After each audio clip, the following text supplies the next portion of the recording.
It's time for Wise Money with Korhorn Financial Group with financial advisors Kevin Korhorn, Mike Bernard, and Josh Gregory. Coming to you from the world headquarters of Korhorn Financial Group and the KFG studios, this is Wise Money with Korhorn Financial Group, where every week we're helping you take your next wise step in your financial life. My name's Mike Bernard. I am your host, as well as one of the certified financial planners on the show. With me in the KFG studios, certified financial planners Kevin Korhorn and Josh Gregory. Retirement is one of the biggest financial goals that you're going to pursue, and most people only do it once. Right? That's right. So before you get to the biggest financial test of your life, we thought we'd give you a little quiz today. Quiz on your retirement knowledge. So get your pencils ready. It's quiz time here on the Wise Money Show. I like that. You know, quizzes are little samples before the big test. That's Gosh, right. Josh, you're all sorts of nerd there. If you have any questions, reach out to us. We'd love to hear from you. WiseMoneyRadio.com is how you can find us online. Call or text us, 574-222-2000. That's 574-222-2000. Lastly, social media and YouTube, just search Wise Money Radio. You can find us YouTube and Facebook and Twitter, all sorts of places online. Join the conversation. So what was it? Gosh, almost 3 years ago when we launched the Wise Money Show, we wanted to get the conversation started. Your finances are private. You don't talk to other people, your friends about them, certainly your family. Gosh, that'd be awkward. And so it's hard to learn from other people. What are you doing? What are you going through?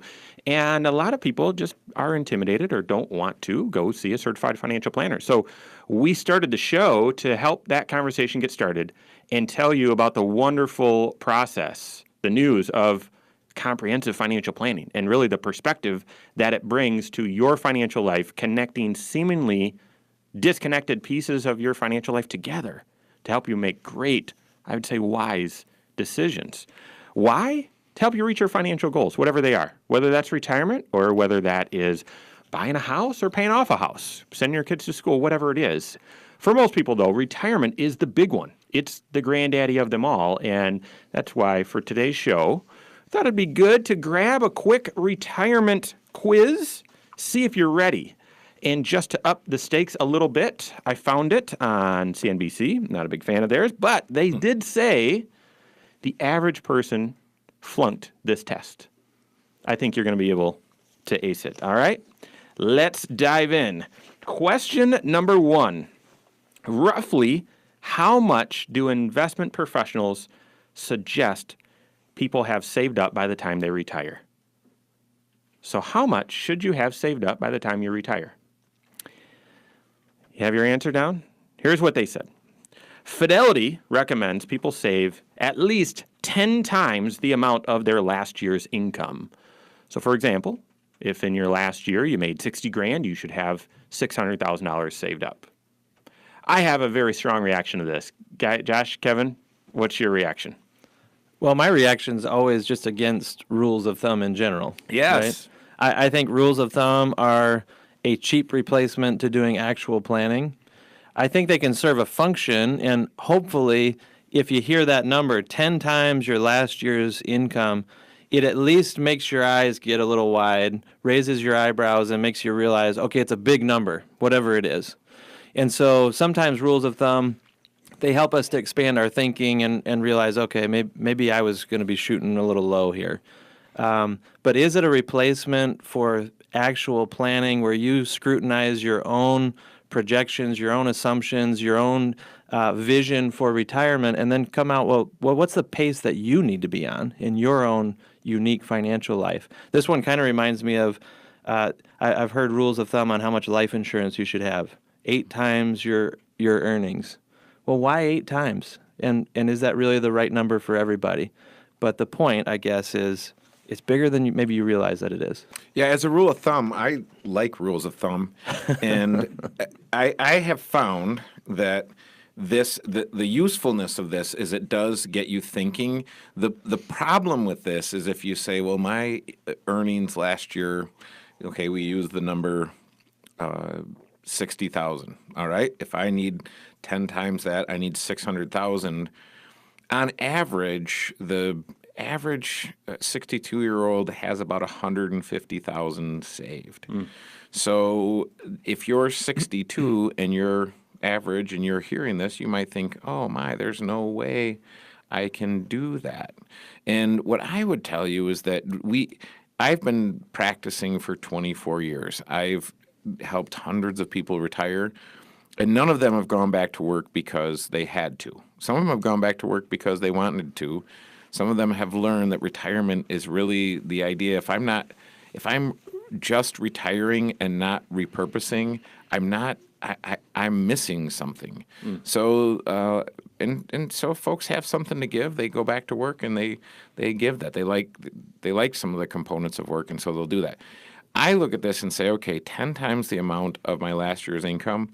That's a good start, but again, we're using that number. If it's 60,000, if I saved 600,000, does that mean I'm going to then live for 10 more years, spending what I made the year I retired, and then I'm out of money?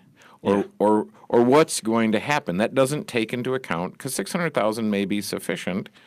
If my income was 60,000 and I've got a nice pension, I think of a situation where maybe you're a teacher, and if you've got a nice pension and you've got, Social Security, that 600,000 may be more than enough to supplement. Yeah, it ignores the other factors of your retirement plan completely. And actually, I think there is huge risk for throwing this rule of thumb around because you just ignore the other pieces. So let me ask you a quick question. You guys know I'm a Disney fan.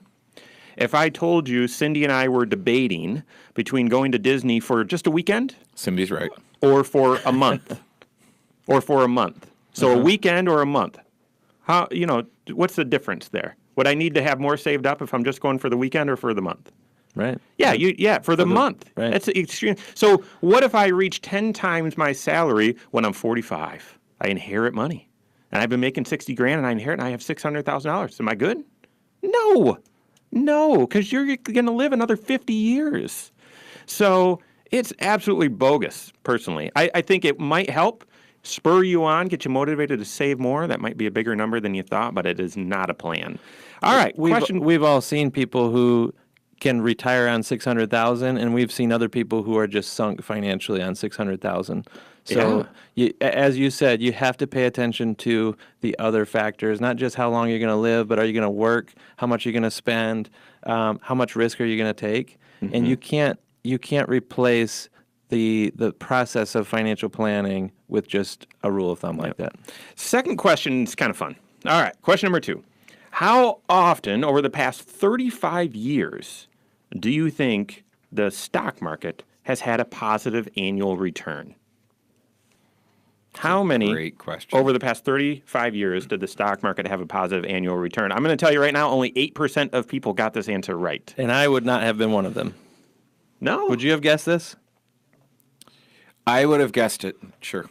Okay. I would have guessed it wrong, but I would have guessed it. 30 years out of the past 35, the stock market's posted a positive annual return at the end of the year.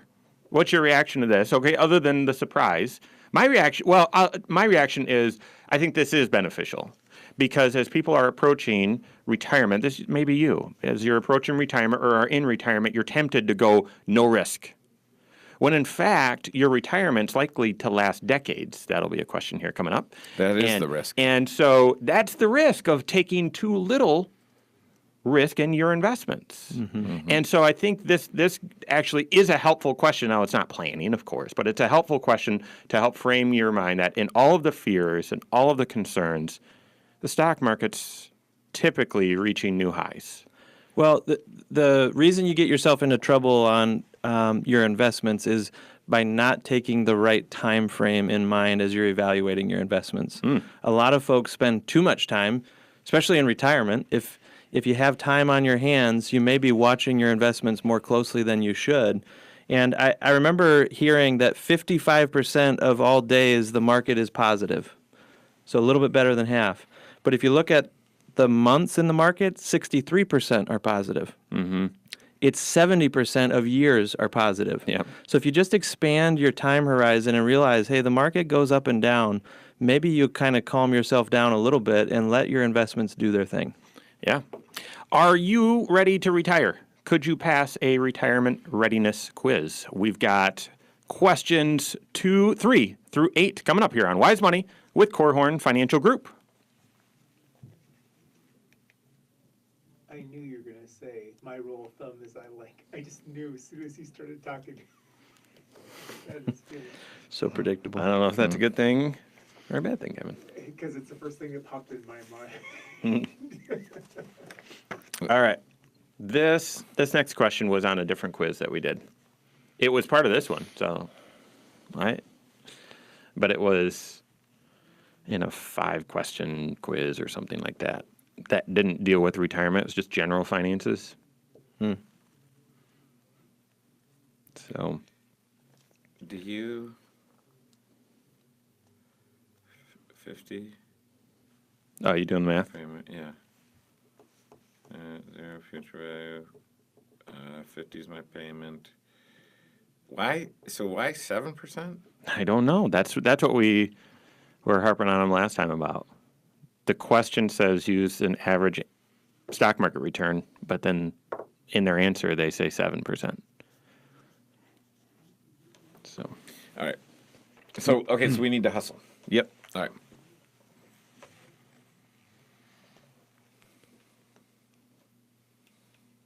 What life expectancy should you plan for in your retirement? How long do you need the money to last? It's a great question. One of the biggest questions you need to address in your retirement plan. We've got that coming up here. This is Wise Money with Korhorn Financial Group. My name's Mike Bernard with Kevin Korhorn and Josh Gregory. Special thanks to the attorneys at Ledoux, Curran & Keene, as well as First State Bank for making the Wise Money Show possible.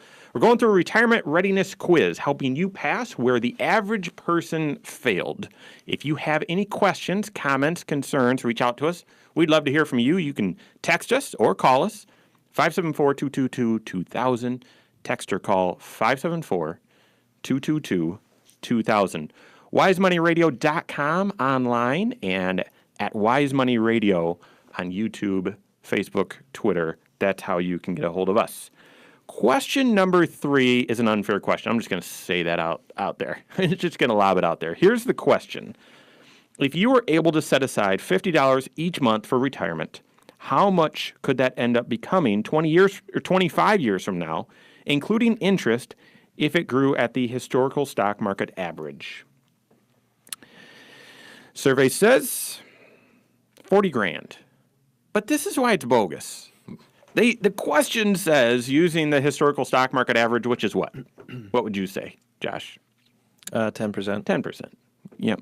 And their answer, they used a 7% annualized rate of return. So I look at this and say, what's the purpose of this stinking question? What's the, just whether, in order to be able to retire, you've got to be a mathematician? Right. And if we were just underscoring how much, the magnitude, how much you need to have saved up for your retirement to work, saving $50 a month is a good start. And so if you're not yet doing that, I'd encourage you, get started, get going, get doing that. But over 25 years, if you started at 50, boy, I'd want you to ratchet that up each year. So you're doing a little bit more, a little bit more, a little bit more. Yeah, no matter what rate of return you earn, $50 a month isn't going to fully fund your retirement. It likely won't, yeah. Right. So, figuring out, what is the right amount for you to save is an important question. Part of it's a function, though, of what kind of growth rate can you get. And, there's certain radio hosts out there that will tell you, oh, you just get yourself a good growth mutual fund and earn 12%. Well, that might be crazy talk for some people. It might be way more. That's crazy talk for all people. Okay.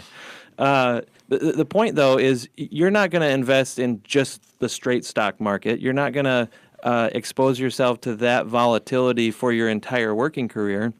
Your risk profile is probably going to change as time goes on, but even 7% may be too low. That might be too conservative for someone who has 25 years to go. You have time that you can take some risk, let the investments grow, and just kind of stomach some of the ups and downs. That's part of learning how to prepare for retirement.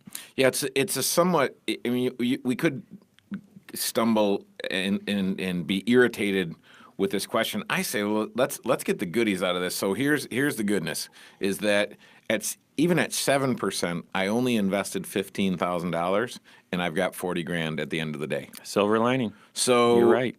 Einstein called compound interest the eighth wonder of the world. So get those dollars to work for you. And if you're listening today, here's a call to action. If you've got lazy dollars, get those dollars working for you. Your dollars need to be working as hard for you as you've worked for them. And it needs to be within the context of a financial plan. So go find a financial planner, make sure they're certified, and create a plan that says no more lazy dollars in my portfolio. Because we plan for folks to live into their 90s. And sometimes people say, oh, I'm not going to live into my 90s. Everyone in my family was dead at 47. Well, you know what? We don't know, but I would rather plan for you to live a long life and end up having too much money than plan for you to live a short one and at 75 say, hey, look, we only planned for you to live to 76, so you're going to have to do something about this. Yeah. I'm in the point of my career doing this almost 15 years now where people are coming to me and saying, hey, remember when we built that plan and I was trying to tell you that we'd be dead by now? And they're still and they're still in the go-go phase of retirement. They're still having fun. So great call to action, Kevin, and actually great segue. Question number 4 will surprise you. Given the current average life expectancy, if you want to retire at age 65, about how long would you need your retirement savings to last? The answer is, for men, 85, and 87 for women, so about 22 years. Yet the average person answered this question, 12 to 17 years. Potentially, your retirement's going to be twice as long as you think. You need to prepare twice as much. And Josh, you've actually done some research on this a little bit in one of the courses that you teach at Bethel about what someone's assumed life expectancy is and what reality is shown. Well, and these numbers kind of support that as well, that the average retiree underestimates their own longevity by about 6 years. And that's essentially what these statistics are showing. And that's why I think this is maybe one of the most important concepts that you could glean from this little quiz. And it's the belief that you're going to live longer than you think you are. And that has huge implications for your planning. Because if you're going to live longer than you think you are, it might influence your Social Security decision. Mm-hmm. It might influence what kind of savings pace you need to be on during your working career. It might influence the amount of risk you should be taking so that you grow this pool of money to a large enough sum that it can not only replace your paycheck for 12 to 17 years like you might be thinking, but what if you live much longer than you thought, longer than the generation that came before you even? This could also influence how long you work, right? What if this is Absolutely. the 65, kind of the traditional retirement, but here's the issue in America. We always think next generation is going to get better, it's going to get easier. And so I grew up thinking, well, retirement was 65, but things are getting better. So I'll retire at 60. Now, if I'm living longer, I'm working till 70. I mean, that's how. So anyway, this could have big implications. And the thing that I get out of this is that we are horrible judges of how things really are. We're not really great at helping ourselves. I mean, we've said all along, we are all hardwired. We were born to horrible investors. So emotionally and otherwise, we're just not great investors. That's why we need to work with someone. But this is the other reason why you'd work with a financial planner is you say, listen, I think I'm going to live till I'm 75. And you want the person across the table saying, no, you're going to live till somewhere in your late 80s or early 90s. Let's plan for you to live till you're 95. And just a quick disclaimer there. When your certified financial planner tells you that, don't yell at them. Josh has told me this story about how someone just really yelled at him. Scarred me. Yes. All right. So He's still living 15 years later, by the way. Yeah. Okay. Question number 5 is somewhat of a segue. This one is fairly short, but question number 5. About how much did the average monthly Social Security benefit pay out in 2016? The average Social Security recipient received how much each month in 2016? The answer is much less than what I thought. $1,300 a month. And actually, about half of people that answered got this one right. Here's what this tells me. I don't know what it tells you guys, but it tells me people are drawing their Social Security way too early. Yeah. Way too early. The average person will draw their Social Security as soon as they possibly can. Yeah. Okay? They'll try to avoid penalties if possible, but you've been paying into that system for so long, there's just this, I got to get mine sort of feeling. And however, Social Security is possibly the only one income source that will go as long as you do. It's extremely important. You can't outlive your Social Security. So when to draw, and therefore how much will it be, it's huge. Yeah, when we're talking about the social benefits, we want at least one of the family members. If you're a couple, we want at least one of them to be absolutely maximizing that benefit, because when one of those spouses is gone, the remaining spouse gets the bigger number. That's right. But it has always fascinated me when I'll talk to someone who's coming in for the first time and saying, well, what are your financial goals? And they say, well, I want to retire. And I say, well, when are you thinking about? And they say, well, I can retire at 62. Right.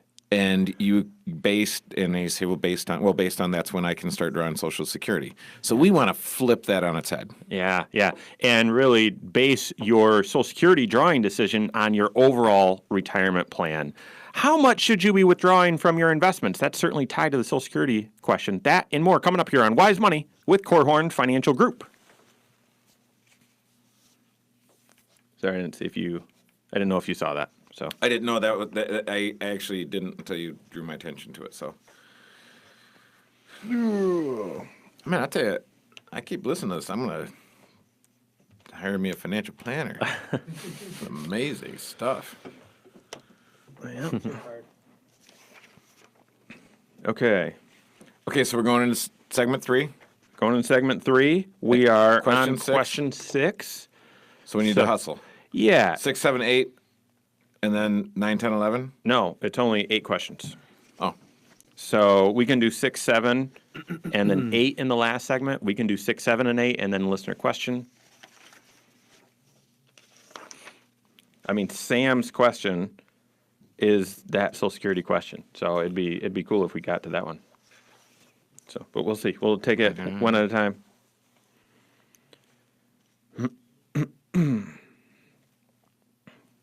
All right. Ready?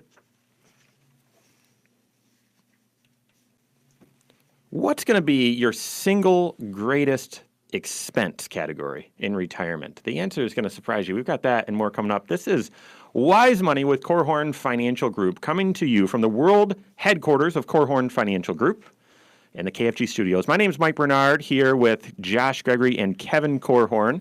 Thanks so much for listening. Thank you also to Bethel College Adult and Graduate Studies, as well as Diane Bennett with RE/MAX 100 for making the Wise Money Show possible. If you have any questions, and we are taking a quiz today, we're asking you questions. If you have questions back to us, we'd love to hear from you. WiseMoneyRadio.com is how you can find us online. At Wise Money Radio on YouTube, Facebook, and Twitter is how you can connect with us and stay connected by subscribing. And lastly, you can call and text 574-222-2000. That's 574-222-2000. We are in an 8-question retirement readiness quiz that the average person failed. I know you're not, but we're on to question number 6. Here's what it is. About what percentage of your savings do many financial experts suggest you withdraw annually in retirement? So let me rephrase that. What withdrawal rate is sustainable and recommended from your retirement nest egg? Is it a certain dollar amount? Is it a 10%? What is it? And good folks over at Fidelity say annually 4 to 5% of your nest egg. Again, I have strong opinions on this. Guys, what do you think? well, it's interesting. I was meeting with a client, and his situation changed a little bit, and the idea was we were going to wait for a long period of time before they touched their investments.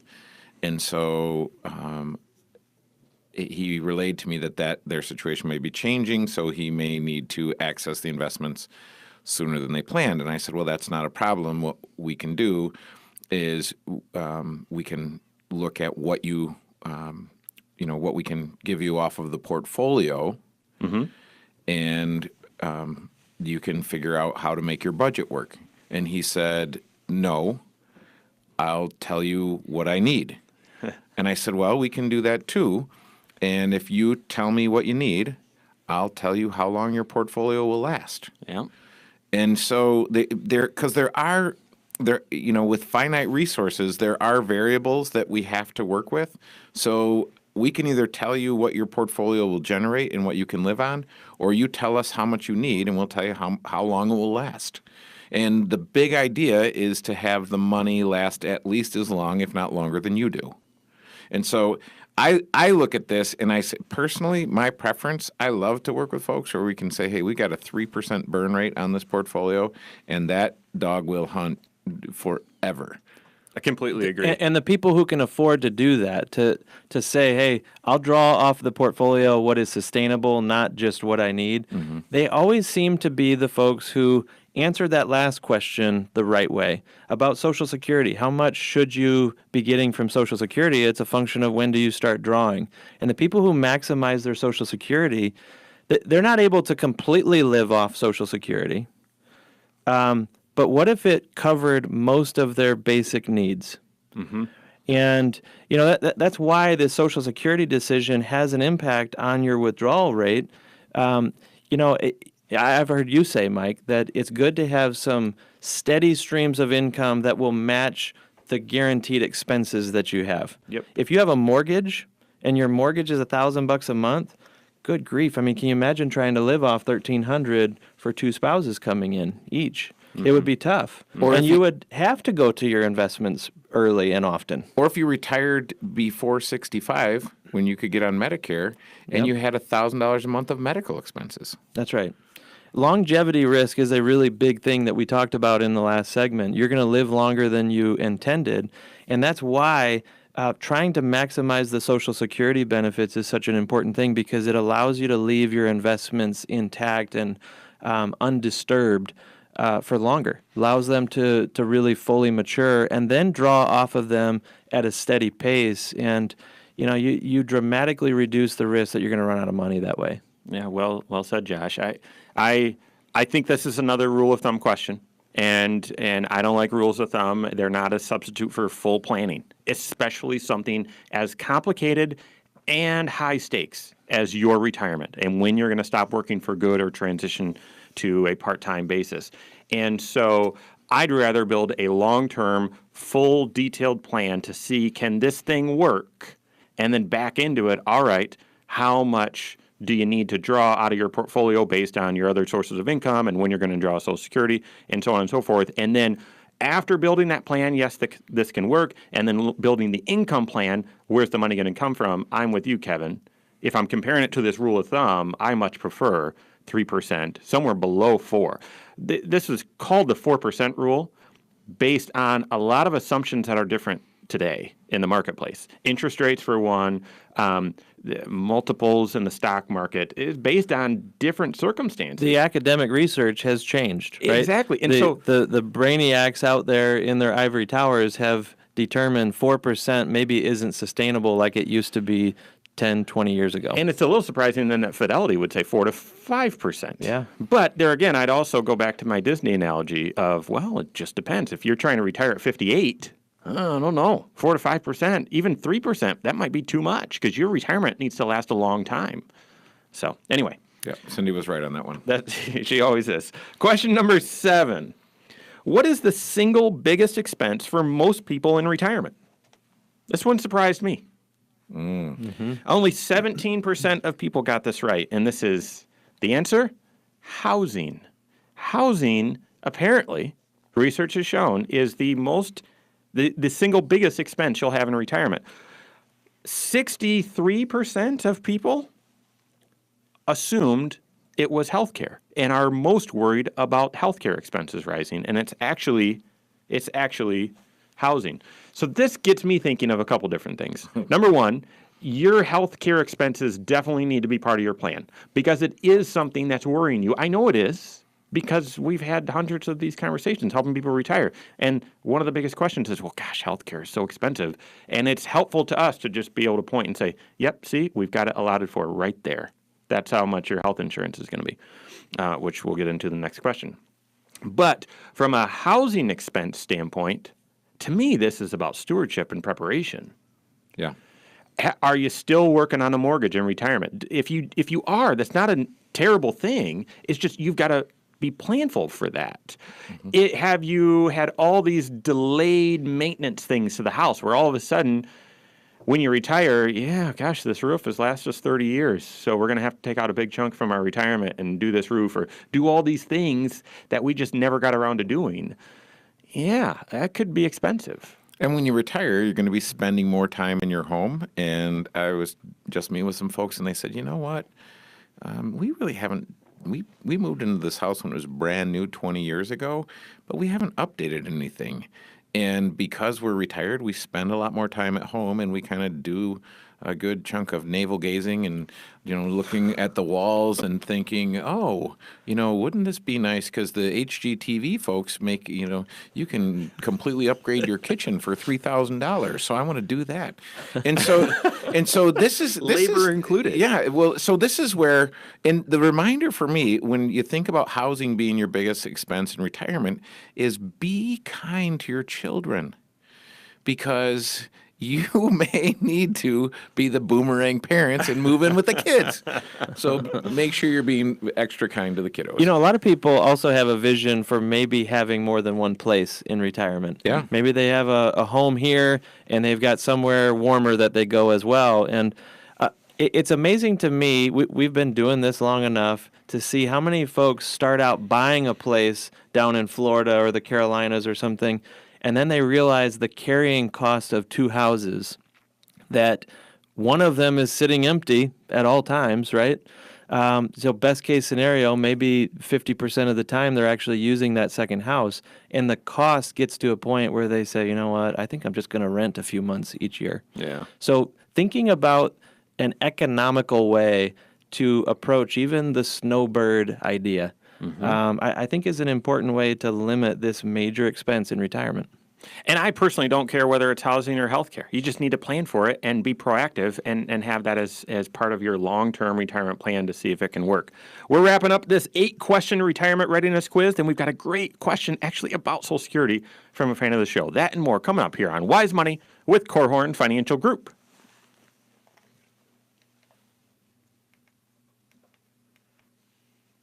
All right. Question 8, then we'll get into Sam.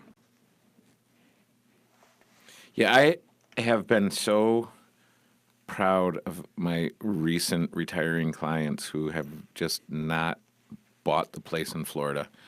Because when you look at the property taxes, Yeah. which I wish they didn't call them property taxes.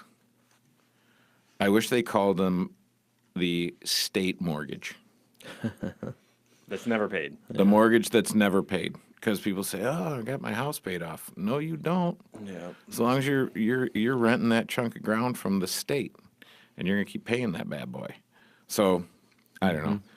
It is, but I mean, you do the math and say, okay, the property taxes and the insurance, and oh, by the way, if my deductible is 1% of the value of my house, you can't. I mean, You've got homeowners association fees on all those. I mean, it all adds up. makes me want to not have a place down south, but get me one up Yeah, north. it's not much better. We're seeing $40,000 for taxes on a $1 million home. Wow. That's a 4% burn rate right there, baby. All right, ready? Last segment, land on the plane. So how have you done so far? Are you 7 out of 7? You getting this retirement readiness quiz locked up? I hope so. We're helping you through it. We've got the last question coming up. This is Wise Money with Korhorn Financial Group. My name's Mike Bernard, here with me in the world headquarters of Korhorn Financial Group in the KFG studios, Josh Gregory and Kevin Korhorn. If you've missed anything, You can catch up on every previous show, including this one. First, I'd point you to the YouTube channel. It's all live. We record every show right there. You get bonus content, sometimes funny, sometimes not. On the breaks here, you can catch us on the YouTube channel. Just search Wise Money Radio. You can find the podcast on iTunes, Google Play. You've got to type in Wise Money with Korhorn Financial Group there. And then lastly, on the website, we've got every episode as well, wisemoneyradio.com. And lastly, you have a question, we'd love to hear from you. Call or text us. You can do so, 574-222-2000. That's 574-222-2000. The last question number 8 in the 8-question retirement readiness quiz. How much will a couple retiring at age 65 spend on out-of-pocket medical costs for healthcare over the course of their retirement? So how much will you spend if you're retiring at age 65 from that point throughout your retirement on healthcare? So your premiums, out-of-pocket, deductibles, all that sort of stuff. Now, if you're a regular listener and fan of the Wise Money Show, then you've heard Kevin share this number before. Fidelity estimates $260,000 you'll spend on healthcare in your retirement. That is a big number. That's a big number. And what I found helpful in this quiz and the answers where they said, okay, if you just connect the dots from things we've talked about already in this quiz. If you retire at 65 and your average retirement lasts 22 years, take $260,000 divided by 22, you're basically spending about $1,000 a month on healthcare. For a couple. Yep. Here's my question. Is that built into your retirement plan? Because it should be. This shouldn't be something to really alarm you. Yeah, that's a big number. It's a big number. And if you're getting ready for retirement right now, then you need to be saving and saving up and be aware of that. If you're on the cusp of retirement, you need to make sure this assumption is built into your plan and see if the plan works. Mm-hmm. Yeah, if you are on the eve of retirement, it's time to sit down with a professional who can help make sure that your health insurance, that whole package, is structured right. Because in retirement, you're going to have layers of insurance, really. And you want to make sure that you are filtering out the costs that really you can't bear or the risks that you shouldn't keep on your shoulders. Some of that is just general health insurance type discussion. Some of it is a special form of health care called long-term care insurance that you hope and pray doesn't happen to you, that you don't need help with normal activities of daily living in retirement. But this is one of those potential catastrophic expenses that could really shake up your retirement if you haven't prepared ahead of time. Yeah, if you look at a couple that is, if they're both 65 and they're on Medicare, all in, it's probably close to $250 per person, so about $500. That's a month. That's if I don't have higher income from my from a business or from an event or fill in the blank. So if I have higher income, it's easily. I mean, I can easily be $500 a month per person for Medicare. So Medicare is a component of that cost for retirees. And really, the bulk of that money that gets spent, you say, well, I've got another $500 a month to work with, so I'm going to be spending $500 a month. Josh was talking about another layer, possibly long-term care or something that gives you protection against a long-term care spend down. But most of the folks spend the rest of that in the last 6 months of their life. Mm.